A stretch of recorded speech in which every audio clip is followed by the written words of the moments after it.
I am Charmaine, 35 years old, and somehow still healing from wounds my family inflicted. As a successful software developer, I escaped their toxicity, but maintained occasional contact. Last Sunday, they invited me to an upscale brunch to catch up. Between mimosas and avocado toast, my mother leaned forward, smirking. "You know, Charmaine, you are lucky we even include you. Pity goes a long way." I simply sipped my coffee and smiled. That night, I logged in, disabled every family credit account, and emailed my lawyer about selling the cabin. Before I continue this story, let me know where you are watching from in the comments below.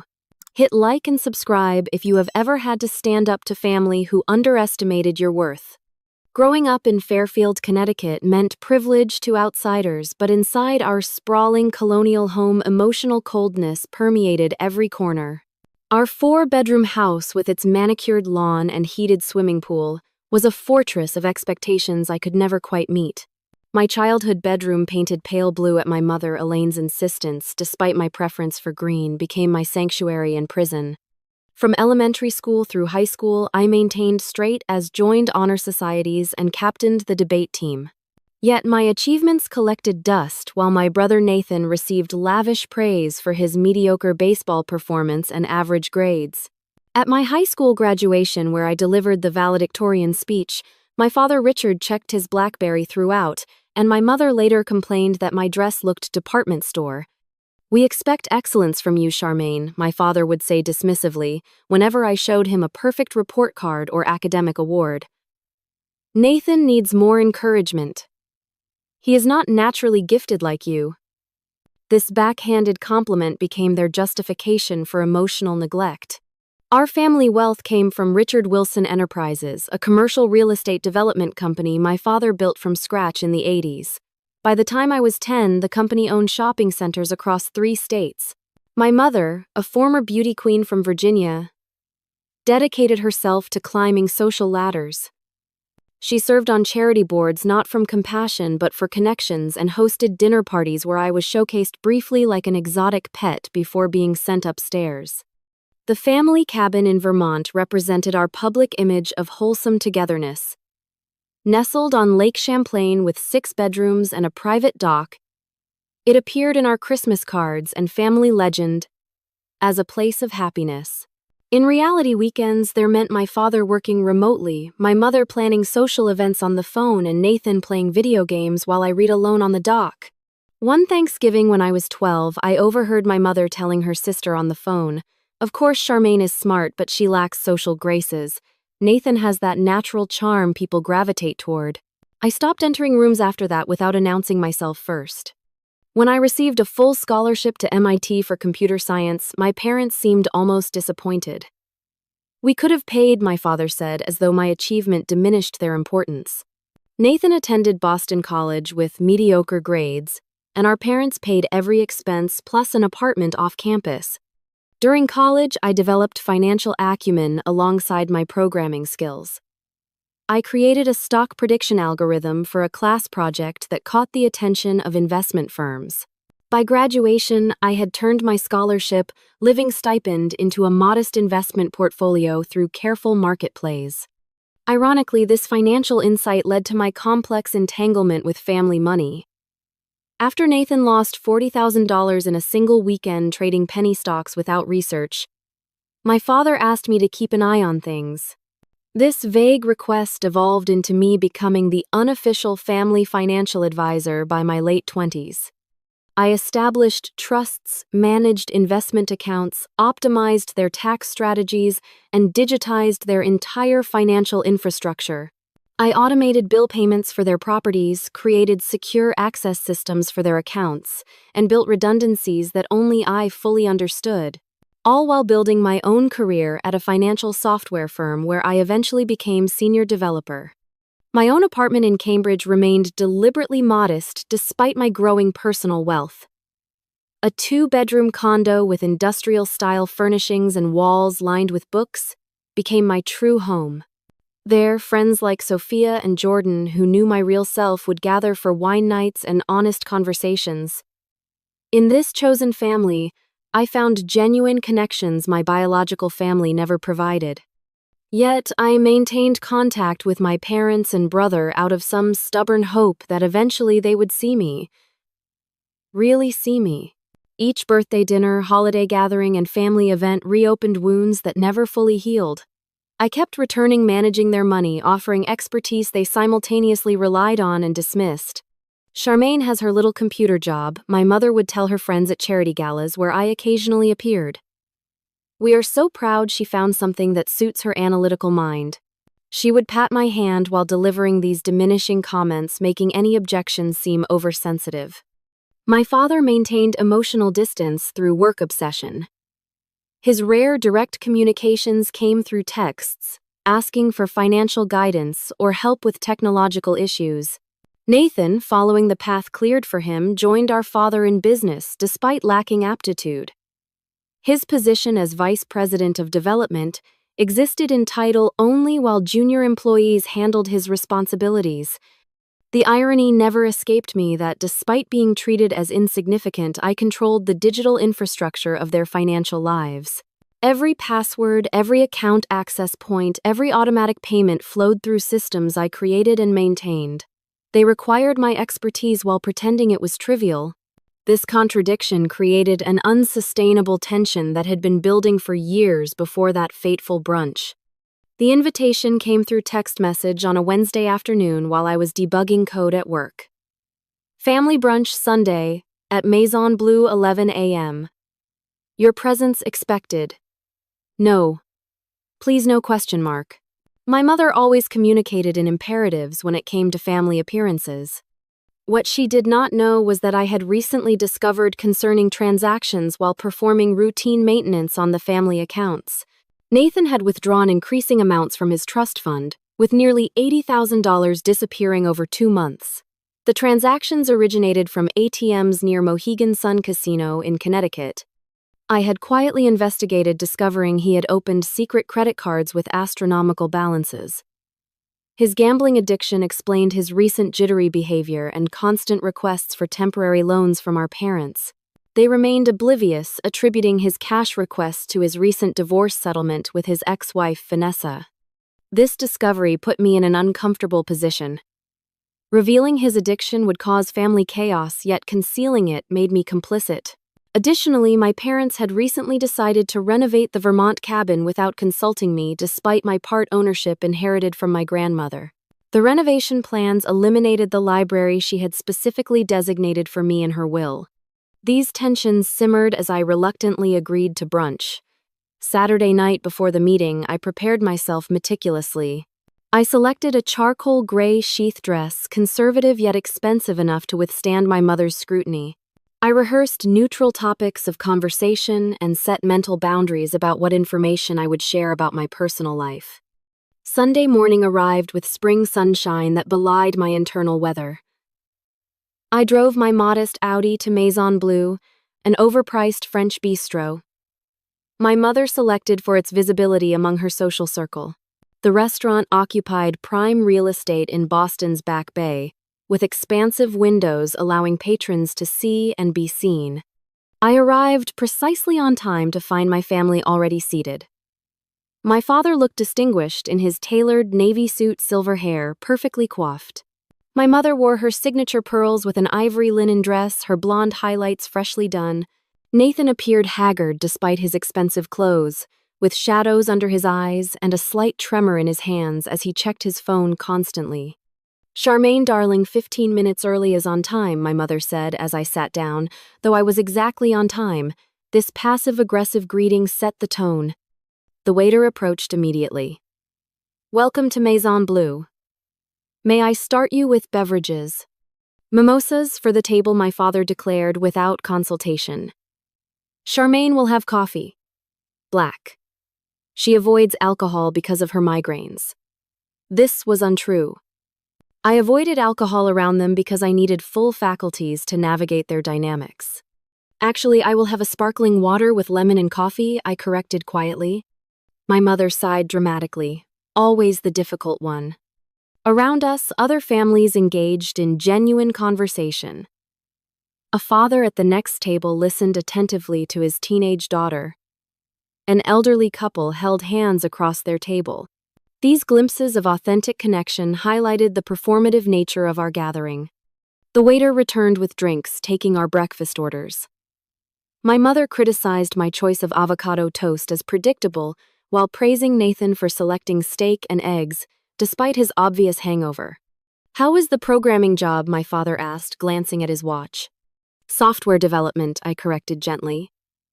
"My team just launched a new financial security platform that has been acquired by 3 major banks." "How nice," my mother interrupted. "Nathan just closed the Westfield development deal, $40 million. Nathan shifted uncomfortably. I knew from my access to the company accounts that the Westfield deal had fallen through weeks ago. Another lie maintained for appearances. "Congratulations," I offered neutrally, watching him avoid eye contact. The conversation continued with my mother dominating, discussing mutual friends, country club gossip, and subtle digs at my perpetual single status. Jennifer Wilson just got engaged. Her 3rd marriage. And here you are still waiting for your first. Though with your particular personality, perhaps independence suits you better. I noticed a young server watching our table with concerned eyes. She had probably witnessed similar family dynamics before and recognized the undercurrents. When she refilled my water, she offered a small, sympathetic smile. "We expect you at the cabin renovation reveal party next month," my mother announced suddenly. "We have invited everyone who matters." "I was not aware renovations had been approved," I replied carefully. "As a partial owner, I should have been consulted." My father waved dismissively. "Legal technicality. Your grandmother was sentimental. The renovations are necessary for modernization. The library was specifically designated for me in her will," I pointed out. "That musty room with all those books nobody reads, it is becoming a media room. Nathan needs space for entertaining clients," my mother declared. "Besides, you hardly visit anyway." I felt my chest tighten but maintained composure. "I visit monthly to maintain the property and accounts." Speaking of accounts, Nathan interjected nervously, "I might need some adjustments to my access levels." For business purposes, he wanted higher withdrawal limits to fund his gambling, I realized. Before I could respond, our food arrived temporarily, pausing the conversation. I noticed my mother exchange glances with my father, some unspoken communication passing between them. "Charmaine," my mother began after the server departed, her voice taking on the syrupy quality that always preceded her most cutting remarks. "We have been discussing your role in family matters." My father cleared his throat. "Your expertise has been valuable, but Nathan is taking a more active interest in the financial aspects of the business." Translation: they wanted to reduce my visibility into accounts to hide Nathan's problems. "I see," I replied, cutting my avocado toast into precise triangles. "That would require significant transitions. The systems are complex." "You always complicate things," my mother sighed. "Nathan has a financial advisor from Goldman Sachs now, much more professional arrangement." I knew this was a lie. No professional would approve Nathan's current financial behavior. The brunch continued with mounting tension, leading inexorably toward the moment that would finally break my long-suffering patience. The pivotal moment arrived as our plates were cleared. A family with young children was seated nearby, their genuine affection for each other painfully apparent. The father helped his daughter cut her pancakes while the mother listened intently to their son's animated story. My mother noticed my observation. "Some people are naturally suited for family life," she remarked pointedly. "It requires a certain warmth and flexibility." I sipped my now lukewarm coffee, saying nothing. "We are meeting with the interior designer for the cabin renovations on Tuesday," my father announced, checking emails on his phone. "The contractor estimates completion by July." "I would prefer if my designated space remained intact," I said quietly but firmly. "Grandmother Elise specifically wanted me to have that library." Nathan snorted. "You and those books. We need space people will actually use." "I use it," I countered. "I work remotely from there when maintaining the family accounts." About those accounts, my mother interjected. We feel it would be best if you transferred everything to Nathan's new financial team. It is inappropriate for you to have such access to family matters when you are so removed from our daily lives. The insinuation was clear. After years of managing their financial affairs without compensation or appreciation, I was being pushed aside because I might discover Nathan's gambling problem or object to their renovation plans. Is my involvement in family finances causing problems? I asked directly. My father finally looked up from his phone. We simply think clearer boundaries would benefit everyone. Your technical skills were useful during the digital transition, but professional management makes more sense now. Professional management, I repeated. Through Nathan's connection? My brother shifted uncomfortably. My guy is top tier. Harvard Business School. A blatant lie. I maintained my composure, though internally my thoughts raced. They wanted to remove my access because I knew too much, not because they had better options. Well, I said carefully, transferring the systems would require significant documentation. The security protocols are intricate. You always make everything so complicated, my mother sighed dramatically. This is exactly why family gatherings are so tense. Your constant need to assert control. I do not need to assert control, I replied. I design the systems you all rely on. Transitioning requires proper procedures. My mother placed her napkin on the table and delivered the line that would change everything. Leaning forward with a smirk playing at her lips, she said, You know, Charmaine, you are lucky we even include you in family matters at all. Pity goes a long way. Most people would have given up trying to integrate someone so difficult. The restaurant seemed to fall silent around us, though, objectively, the ambient noise continued. My father continued scrolling on his phone, tacitly approving her statement through his silence. Nathan gave an uncomfortable laugh, glancing around as if concerned someone might have overheard. In that moment, memories cascaded through my mind. My 8th birthday when they forgot to invite my friends. High school graduation when my achievements were minimized.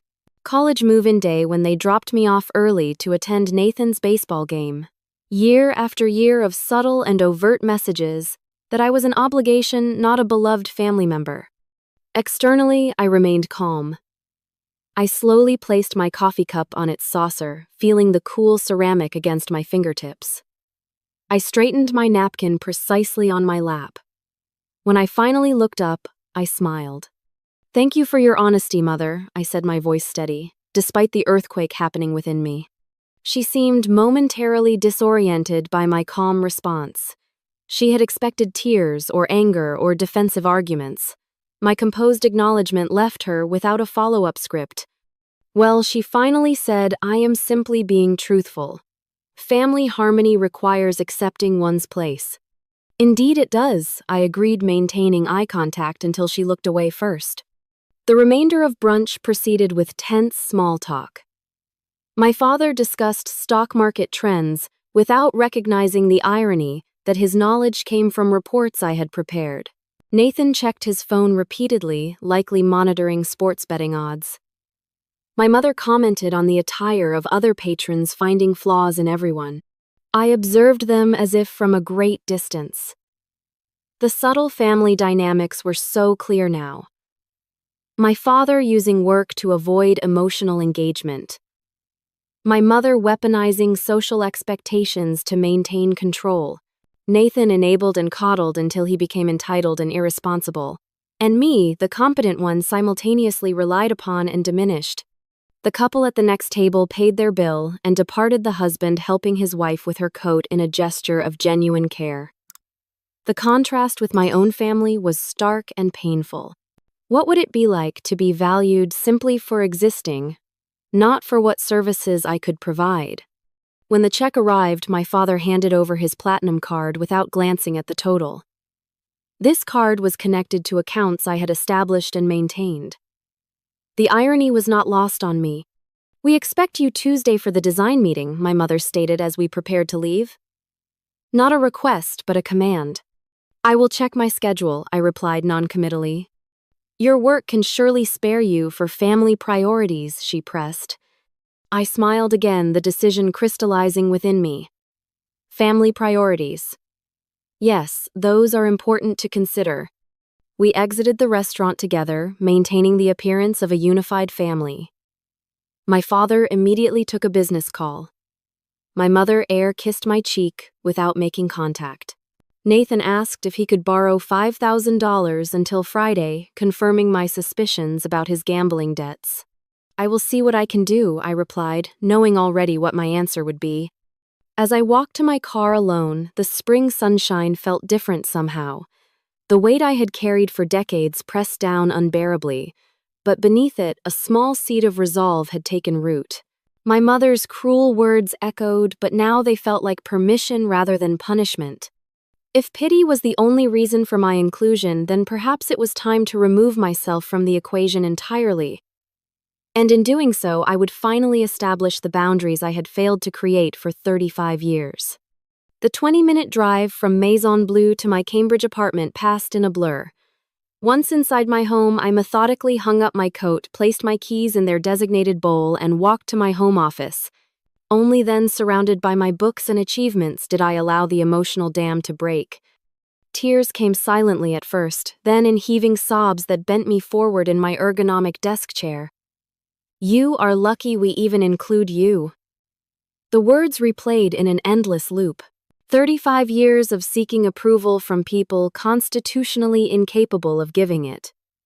Decades of managing their financial affairs while being treated as an inconvenient obligation. After 15 minutes of raw, emotional release, I straightened up, wiped my face, and opened my laptop. Grief would have its time, but first I needed information and a plan. I logged into the family financial dashboard I had created. The interface showed interconnected accounts, properties, investments, and credit lines. The Wilson family financial empire in digital form, all accessible through authentication protocols I had designed. My father had insisted on convenience over complexity, resulting in a system where one administrator could control everything through master access. That administrator was me. I began systematically documenting everything: account numbers, access credentials, transaction histories, property deeds, investment portfolios, credit lines, insurance policies, trust fund structures, tax filings. I created secure, offline backups of all data, knowing that evidence might be necessary later. The picture that emerged confirmed what I already knew but had ignored. Nathan had withdrawn over $200,000 in the past year from various accounts, most in cash transactions near casinos. My parents had spent nearly $1 million on luxury expenses while complaining about charitable donations I had automated from their accounts. The Vermont cabin renovations had been contracted for $800,000 without proper permits or notification to me as partial owner. The library my grandmother had legally designated for me was scheduled for demolition next week. I opened a secure document and began outlining my options. As I cataloged the financial systems, I controlled the legal rights I possessed, and the leverage available to me, a plan formed with crystalline clarity. For once, the very qualities my family dismissed as difficult would serve me well: my attention to detail, my technical knowledge, and my methodical approach to problem solving. First, I would need legal counsel. I contacted Jordan, my closest friend, who happened to be a corporate attorney. I need a referral for someone specializing in family financial disputes and property rights, I explained after briefly summarizing the situation. Vanessa Hargrove, Jordan replied without hesitation. She handled my sister's complex divorce. Brilliant, ethical, and absolutely fearless. I will text you her contact information. Next, I made a comprehensive list of all family accounts requiring immediate attention. 1. 4 primary credit cards used by my parents. 2. 3 credit cards used exclusively by Nathan. 3. 2 joint checking accounts. 4. The main family investment portfolio. 5. Property management accounts for 5 properties, including the Vermont cabins. 6. Automatic bill payment systems for all properties. 7. Tax preparation access accounts. 8. Trust fund management interfaces. For each, I noted my legal relationship access level and potential actions. As the designated administrator, I had the right to suspend access pending security reviews, a provision my father had approved without reading the fine print years ago. I reviewed my grandmother Elise's will regarding the Vermont property. The document clearly stated, "The library at the Lake Champlain property is bequeathed specifically to my granddaughter Charmaine Wilson, for her lifetime use, to remain intact as a place of learning and reflection." The planned renovation directly violated this legally binding provision. By 9 p.m., my emotions had stabilized and my plan had solidified. I would not act from anger, though anger was justified. I would not seek revenge, though the opportunity presented itself. Instead, I would simply stop protecting them from the consequences of their actions while asserting my own legal rights. I prepared a simple meal of pasta and salad, eating mechanically, while reviewing potential outcomes. My family would be angry. They would threaten and cajole. They might even temporarily seem remorseful, but decades of patterns predicted they would never genuinely acknowledge their behavior or truly change. After dinner, I called Vanessa Hargrove's office and left a detailed message. Then I wrote emails to my supervisor, requesting 2 personal days, and to my therapist asking for an emergency session. Self-care would be essential during this transition. At precisely 11 p.m., I began executing the first phase of my plan. I logged into the master financial dashboard with my administrator credentials. First, I disabled automatic payments on all family credit cards, leaving them active but removing the safety net that prevented late fees. Then I changed the security protocols on the investment accounts to require dual authentication, effectively freezing access until new protocols were established. For the family checking accounts, I left them operational but removed the overdraft protection I had established. Nathan's secret credit cards, obtained through his connection to family accounts, would be the first to feel the effect when his automatic payments failed. Finally, I composed an email to the family attorney regarding the Vermont cabin renovation. Dear Mr. Steinberg, I am writing regarding the planned renovation of the family property at Lake Champlain, Vermont. As you are aware, I am partial owner of this property with specific provisions regarding the library as established in Elise Wilson's will attached. I have not approved the current renovation plans, which include demolition of this space. Please advise the contractors that work must cease immediately pending legal review. I have copied the relevant county permitting office to ensure compliance. I have retained separate counsel in this matter. Please direct future communications to Vanessa Hargrove at Hamilton Legal Partners. Regards, Charmaine Wilson. I sent the email with supporting documentation, attached copying the contractors, permitting office, and Vanessa Hargrove's office. As midnight approached, I completed the final step. I composed a brief factual email to my parents and brother. I am stepping back from management of family financial affairs effective immediately. Security protocols have been updated to protect accounts during this transition. I have also addressed the legal issues regarding the Vermont property renovation through appropriate channels. I will be unavailable for direct communication for the foreseeable future as I reassess my relationship with this family. Charmaine. I clicked send, then systematically logged out of all accounts. I turned off my phone knowing the notifications would begin soon. For the first time in years, I felt the weight of family obligation lift from my shoulders. In its place was not vindication or triumph, but something quieter and more profound, the beginning of freedom. The next morning, I awakened before my alarm, feeling strangely lighter despite the confrontation looming ahead. I performed my usual routine with deliberate mindfulness, treating each action as a small act of self-care. Brewing coffee, stretching, 5 minutes of meditation, simple acts that grounded me in my own life rather than in family drama. At 8 a.m., I powered on my phone to find 17 missed calls, 23 text messages, and 9 voicemails. I ignored them all, instead calling Vanessa Hargrove's office. Her assistant had already scheduled an emergency consultation for 9:30.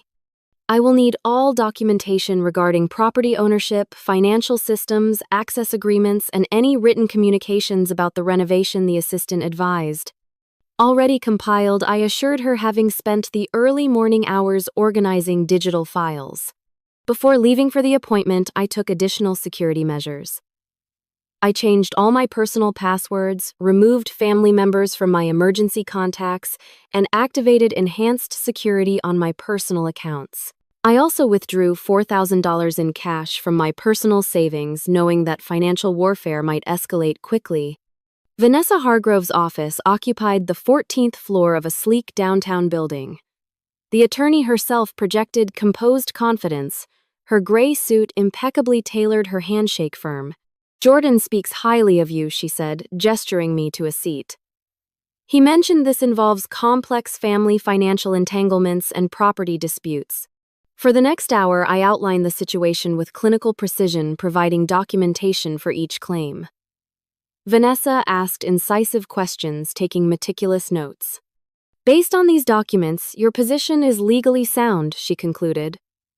"The cabin library provision is explicitly protected in the will. Your administrator access to financial systems was formally granted by your father. The question now is what outcome you desire." "I want 3 things," I replied. "First, protection of my legal rights regarding the Vermont property. Second, complete separation from family financial management without becoming their scapegoat. Third, immunity from any potential accusations of financial impropriety, as I expect them to blame me for Nathan's gambling losses once they become apparent." Vanessa nodded. "Reasonable objectives. I recommend immediate legal notices regarding the property renovation, formal documentation of your resignation as financial administrator, with a comprehensive accounting of the current state of affairs, and preemptive documentation regarding Nathan's unauthorized withdrawals to protect you from false accusations." "How quickly can we proceed?" I asked. "I will have preliminary documents ready this afternoon. The property injunction takes priority since construction is imminent." After leaving Vanessa's office, I proceeded to my bank, where I opened a new account at a different institution than my family used. I transferred the majority of my personal funds, leaving only minimal balances in accounts that could potentially be linked to family finances. By noon, my phone had accumulated 30 additional missed calls. I listened to one voicemail from my father. "What the hell do you think you are doing? Fix this immediately. Your behavior is unacceptable." His voice held the familiar tone of someone who expected immediate compliance. For the first time, I felt immune to its effect. At 1 p.m., I met with my therapist, Dr. Caroline Reed, who had accommodated my emergency request. "This represents a significant boundary establishment," she observed after I recounted recent events. "How are you managing the emotional aftermath?" "Vacillating between relief and guilt," I admitted. "Intellectually, I know this is necessary self-protection. Emotionally, decades of conditioning are hard to overcome." "The guilt is a programmed response," Dr. Reed reminded me. "Your family installed those buttons precisely to prevent this kind of self-advocacy." I spent the afternoon working with Vanessa's team, signing affidavits and reviewing legal notices. By 5 p.m., the following actions had been taken. 1.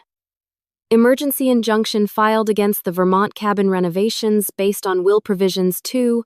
Formal resignation as family financial administrator with complete documentation of account statuses. 3. Certified letters prepared for all financial institutions documenting the change in authority. 4. Evidence of Nathan's gambling withdrawals placed in secure legal hold. 5. Security company contracted to change locks on my apartment and install enhanced surveillance. "What should I expect next?" I asked Vanessa as we concluded our session. "Escalation, then negotiation," she replied matter-of-factly. "They will first attempt to intimidate you into reversing course. When that fails, they will offer concessions to regain control. Throughout, they will likely attempt to access accounts and bypass the security measures you implemented." Her prediction proved accurate. By evening, my brother had progressed from angry texts to thinly veiled threats. "You have no idea what you are doing to this family. Dad is considering legal action. Fix this now before you cannot undo the damage." I did not respond, instead focusing on my own security. I contacted my workplace security team, advising them not to allow family members access to the building. I informed my apartment building management about potential unwanted visitors. I even called local police on their non-emergency line to document the situation in case of escalation. That night, I performed a small ritual of reclamation. I deleted the family calendar from my phone, removing birthdays and anniversaries that had dictated my schedule for years. I unsubscribed from my mother's country club newsletter. I removed family photos from my living room, replacing them with art I had always wanted to display but had hidden away to avoid their criticism. Each small act reinforced my resolve. This was not merely financial disentanglement but emotional emancipation. The systems of obligation and diminishment that had defined my family relationships were being dismantled methodically, just as I had once built their financial infrastructure.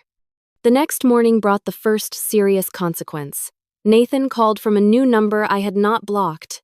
The credit card company declined my payment, he said, without preamble when I answered. I need $30,000 by tomorrow or there will be serious problems. What kind of problems? I asked calmly. Casino markers, he admitted after a pause. Look, I know you are upset about what Mom said, but this is serious. These are not people you mess with. Your gambling debts are not my responsibility, I replied. But you are the one who disabled the payment systems, he shouted.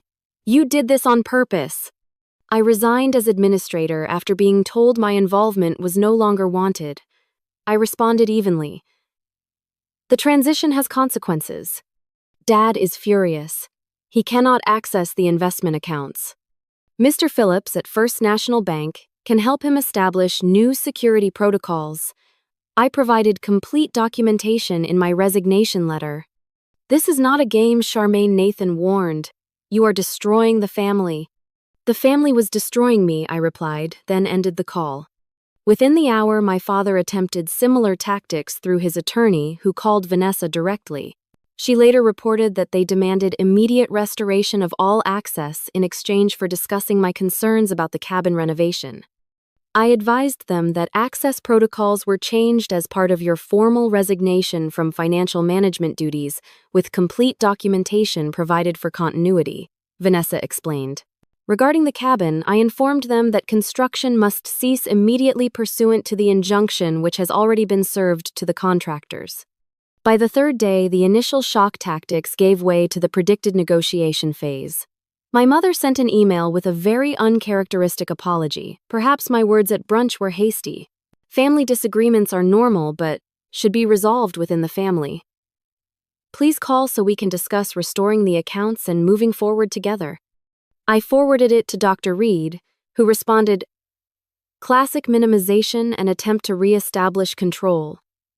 Notice how the apology is vague, includes no specific acknowledgement of harm, and immediately pivots to demands. I did not respond to my mother's message or to subsequent attempts at contact from any family member. Instead, I focused on rebuilding my life without the constant drain of their needs and expectations.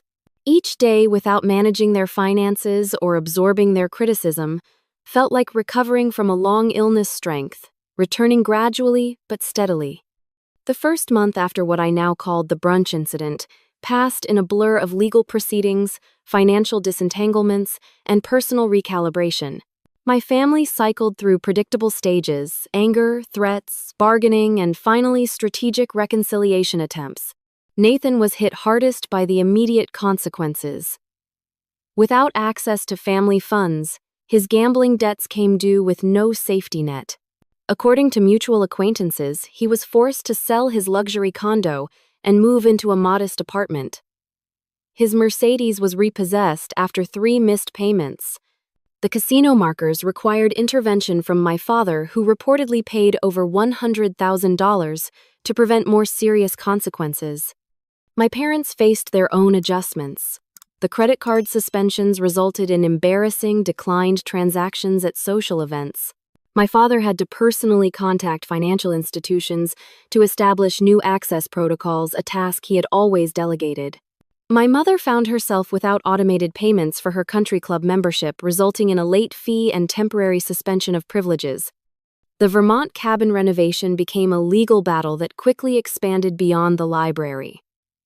county inspectors alerted by Vanessa's filings discovered multiple code violations and insufficient permits. Construction was halted indefinitely, pending comprehensive review. My parents faced potential fines for proceeding without proper approvals. Through all this, I maintained strict communication boundaries. All contact went through Vanessa, who provided me with weekly summaries rather than forwarding every message. I changed my personal email and phone number, sharing the new contact information only with trusted friends and colleagues. My professional life flourished in the absence of family demands. Freed from constant interruptions for tech support and financial management, I completed a major project ahead of schedule, earning recognition from senior management. I accepted a speaking opportunity at a financial technology conference, something I had previously declined due to family obligations that inevitably arose whenever I had important commitments. Sophia and Jordan formed a protective circle around me, vetting invitations and providing sanctuary when memories became overwhelming. Other friends I had neglected while prioritizing family needs reconnected, surprised and pleased by my newfound availability. "You seem different, my friend," Alexis commented during a dinner 6 weeks after the brunch. "More present somehow." "I am learning to exist without constant vigilance," I explained. "Without anticipating criticism or demands." Around the 2-month mark, my brother escalated his attempts to reach me. He appeared at my workplace, but security had been briefed and denied him entry. He left handwritten notes at my old apartment, which the property manager forwarded to me. The messages grew increasingly desperate as his financial situation deteriorated. "Please help me. I know I have a problem. I need your expertise to fix this mess," one note read. For the first time, he acknowledged his gambling addiction, though primarily as leverage to regain my assistance. My parents adopted different strategies. My father attempted to use business connections to pressure me, having colleagues casually mention family concerns during professional interactions. My mother spread strategic misinformation among her social circle, portraying herself as the worried parent of a daughter having a breakdown. "We are giving her space during this difficult time," she told mutual acquaintances, recasting my boundary enforcement as mental instability. 3 months after the brunch, I received an unexpected communication. The Vermont town clerk contacted me directly about the cabin property. "We have received inquiries about selling the property," she explained. "As co-registered owner, your signature would be required. I wanted to confirm you were aware of these discussions." This was the first I had heard of selling the cabin. Apparently facing renovation complications and unable to use the property as planned, my parents were attempting to liquidate the asset without involving me directly. Vanessa immediately filed additional legal notices protecting my ownership interest. "They cannot sell without your consent," she assured me. "This appears to be a pressure tactic." Indeed, the following day brought the first direct communication from my father in months. "The cabin situation has become untenable due to your obstruction. We have interested buyers prepared to offer $7 million. Your share would be substantial. Contact me to discuss terms if you want to be included in this opportunity." The implicit threat was clear: cooperate or be excluded somehow. Vanessa advised that no legal mechanism existed for them to sell without my consent, making this an empty threat designed to prompt engagement on their terms. I did not respond. 4 months after the brunch confrontation, financial reality forced more significant changes in my family's circumstances. Nathan, now attending Gamblers Anonymous according to mutual friends, took a legitimate job at an insurance company far below his previous ersatz executive position. My father, facing investment losses without my management, downsized his company operations and sold one of their vacation properties in Florida. My mother resigned from 2 charity boards citing family priorities, but actually unable to maintain the expected donation levels. Throughout this period, I continued my own healing journey. Weekly therapy sessions helped me recognize and counter the ingrained beliefs about my worth and role. I established a regular meditation practice. I took a pottery class I had always been interested in but had dismissed as impractical. I dated casually for the first time in years, no longer worried about family interrogations about potential partners.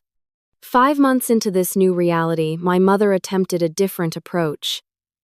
She appeared unannounced at a charity event I attended, calculating correctly that I would not create a scene in public.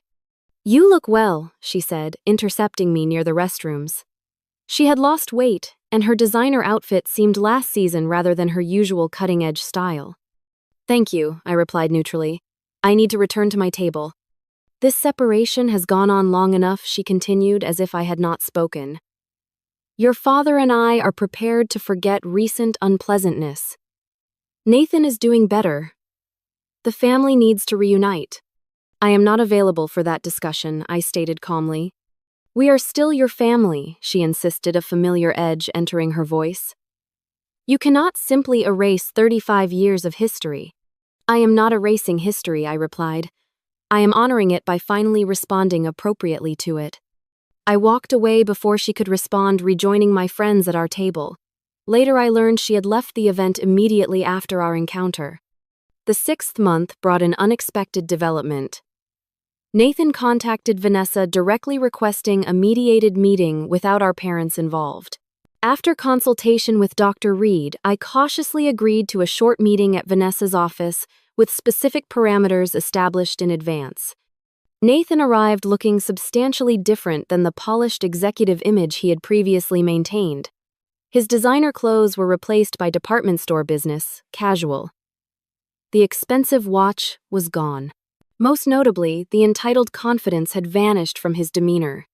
"Thank you for seeing me," he began once we were seated in Vanessa's conference room. "I know you have no reason to trust anything I say." "Why did you request this meeting?" I asked directly. He placed a 6-month sobriety chip on the table. "Gamblers Anonymous. Not my first attempt at the program, but the first one that is sticking." "Congratulations," I said sincerely. "Hitting bottom was necessary," he continued. "When you stopped enabling the family, everything collapsed quickly. Dad had to face that his company was over-leveraged. Mom had to confront that her social standing was built on financial quicksand. And I had to admit I was an addict, not just having bad luck." "Why tell me this?" "Because you were right," he said simply. "About everything. And none of us would have changed without what you did. I am not asking for money, or help, or even forgiveness. I just thought you deserved to know that your actions forced growth, at least for me." We spoke for 30 minutes. He detailed his recovery program, his new modest job with its regular hours and accountability, his studio apartment where he lived within his actual means for the first time. He did not ask about my life or attempt to extract promises for future contact. As the meeting concluded, he said something that pierced the careful, emotional walls I had constructed. "I always knew you were the strongest one of us. I just never understood that your kind of strength was the one that mattered." I did not commit to future contact, but agreed to consider it if his recovery remained consistent. It was the first family interaction in 6 months that did not leave me feeling diminished or drained. Our parents, however, maintained their position. When they learned of my meeting with Nathan, they attempted to leverage it as an opening for their own demands. My father sent a formal letter outlining a family reunification plan that primarily involved me resuming management of accounts and withdrawing legal objections to their property decisions. My mother left a voicemail presenting a distorted version of events. "Now that tempers have cooled, we can put this unfortunate misunderstanding behind us." I saved these communications as documentation but did not respond. Their inability to acknowledge the true dynamics at play confirmed that my boundaries remained necessary. 6 months after that fateful brunch, I stood at an inflection point between past and future. The legal matters were largely resolved with formal agreements regarding the cabin property and complete separation of financial affairs. My professional life was thriving, my social connections, deepening my sense of self, strengthening daily. The path forward remained uncertain, but for the first time, that uncertainty felt like freedom rather than anxiety. I had learned that family connections, when toxic, were not obligations to be endured, but patterns to be broken. The words that had once wounded me so deeply, "You are lucky we even include you now," seemed like the key that had unlocked my prison door. 6 months evolved into a year. Seasons changed, holidays passed, life continued its forward momentum. I celebrated my 36th birthday with friends at a beachside restaurant without the traditional awkward family dinner where my preferences were always overlooked. Instead, Sophia arranged my favorite seafood menu, Jordan brought a cake in my actual favorite flavor, and a dozen other genuine connections celebrated not who they expected me to be but who I actually was. My therapy sessions with Dr. Reed transitioned from crisis management to deeper healing work. We explored the foundations of my self-worth, the lingering effects of family conditioning, and the careful construction of a life guided by personal values rather than external validation. Healing is not linear, Dr. Reed reminded me during a particularly difficult session addressing childhood memories. There will be days when old patterns feel overwhelming, when the guilt resurfaces, when the longing for family approval returns. Those moments do not represent failure. The professional growth that began with freed attention and energy continued to flourish. I received a significant promotion to Director of Financial Security Systems, leading a team developing next-generation protection protocols. The irony that my family had dismissed these very skills while depending on them was not lost on me. Around the 14-month mark after the brunch incident, I encountered my father unexpectedly. A financial technology conference in Boston brought industry leaders together, including his company, which was presenting on commercial real estate innovation. We came face to face in the exhibition hall, both momentarily frozen in surprise. He had aged visibly. The confident bearing remained, but new lines mapped his face, and his formerly perfect silver hair showed signs of neglect. We regarded each other silently until social convention forced acknowledgement. "Charmaine," he said with a nod. "Richard," I replied, using his first name deliberately rather than Dad. "You are presenting tomorrow," he noted, glancing at my speaker badge. "Yes. Panel on Financial Security Infrastructure." An awkward silence stretched between us, decades of unspoken truths, creating an unbridgeable chasm in the crowded conference hall. "Your brother is doing better," he finally offered. 1 year sober next month. "I know. We speak occasionally." This clearly surprised him. Nathan had kept our cautious reconciliation private, maintaining his own boundaries with our parents as part of his recovery. "Your mother would like to hear from you," he said, his tone carrying the familiar expectation of compliance. "That would require acknowledgement of past patterns and commitment to different behavior," I replied evenly. He stiffened slightly. "Families disagree, Charmaine. Holding grudges serves no purpose. This is not about grudges. This is about patterns of interaction that are harmful. We provided everything for you." He began the defensive justification, rising automatically. "Material provisions without emotional connection or respect," I countered. "But this is neither the time nor place for that discussion." Another industry colleague approached, greeting me warmly and creating a natural conclusion to our uncomfortable exchange. My father nodded curtly and moved away his posture, communicating the familiar dismissal I had experienced throughout childhood. Yet something had fundamentally changed.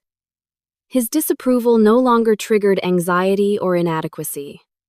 I observed it with the clinical detachment of recognizing an ineffective pattern rather than an authoritative judgment.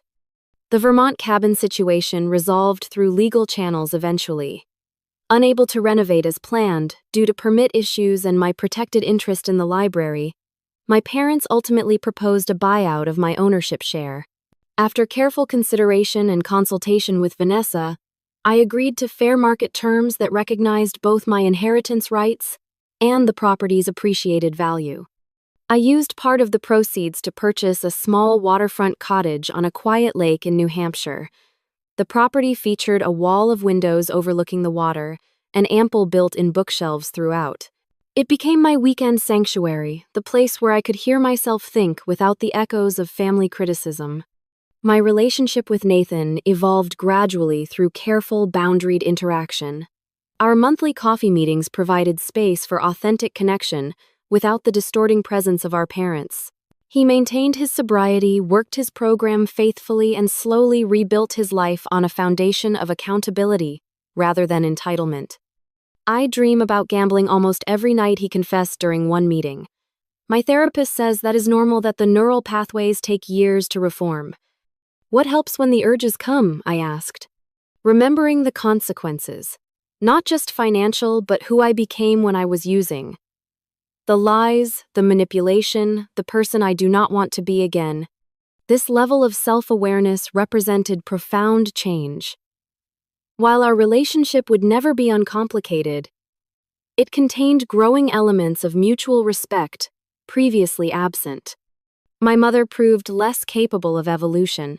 After my encounter with my father at the conference, she launched a campaign of indirect communication through mutual acquaintances, social media overtures, and carefully orchestrated public encounters. Each attempt carried the same underlying message: return to the established patterns without acknowledgement of their harm. I maintained consistent boundaries without malice. When we inevitably encountered each other at a mutual friend's wedding 18 months after the brunch, I remained cordial but distant. She approached during the reception, champagne flute in hand as armor. "You look thin," she observed, the familiar criticism packaged as concern. "Are you eating properly?" "I am well, thank you," I replied, neither accepting nor challenging the implicit judgment. "This estrangement has gone on long enough," she declared, lowering her voice. "People are talking.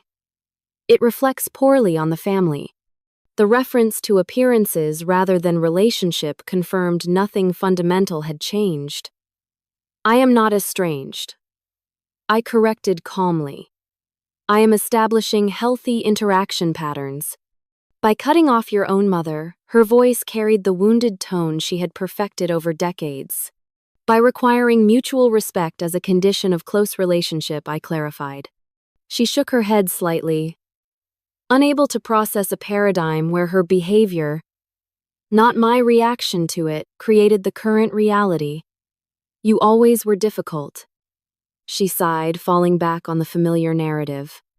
"No," I said with newfound clarity. "I was always clear about my needs and boundaries.